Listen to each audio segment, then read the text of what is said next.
அந்த ரிஷிகள் நூற்றுக்கணக்கான வருஷங்கள், ஆயிரக்கணக்கான வருஷங்கள் அந்த முனிவர்கள் தவம் செய்து அந்த தவ வலிமையின் காரணமாக வெவ்வேறு சக்திகளை பெற்று அந்த சக்திகளை உபயோகப்படுத்தி வியாதிகளை நீக்குவது, மனதிலே சங்கடங்களை நீக்குவது, சந்தேகங்களை நீக்குவது, மனதிலே எழக்கூடிய பயத்தை நீக்குவது, மனதிலே எழக்கூடிய விரக்தி, ஃப்ரஸ்ட்ரேஷன் என்ன இருக்கிறதோ அதை நீக்குவது, மனதிலே மனிதர்களுக்கு இயல்பாக எழக்கூடிய ஆசைகள் இவ்வளவு அவ்வளவு என்று கணக்கிட முடியாது.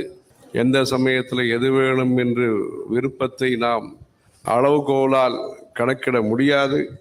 அப்படி இருக்கும் பொழுது அந்த அத்தியாசை, பேராசையை தவிர்ப்பது, குறைப்பது, இப்படி மனிதர்களுடைய மனதை அழகுபடுத்தி அகலமான மனதாக, இறைவனுடைய பாதங்களை விட்டு அகலாத மனதாகவும், நான் மட்டுமே நன்றாக இருக்க வேண்டும் என்று சுயநலத்தோடு அதை நாம் குறைத்து கொள்ளாமல் அந்த எண்ணமானது பரந்த எண்ணமாக விளங்குவதற்கு, அகலமான மனதாக அந்த மனது திகழ்வதற்கு அந்த முனிவர்களுடைய, ரிஷிகளுடைய வாழ்க்கை, அந்த ரிஷிகளுடைய வரலாறு, அந்த ரிஷிகளுடைய தவ வலிமை நமக்கு வழிகாட்டுகிறது.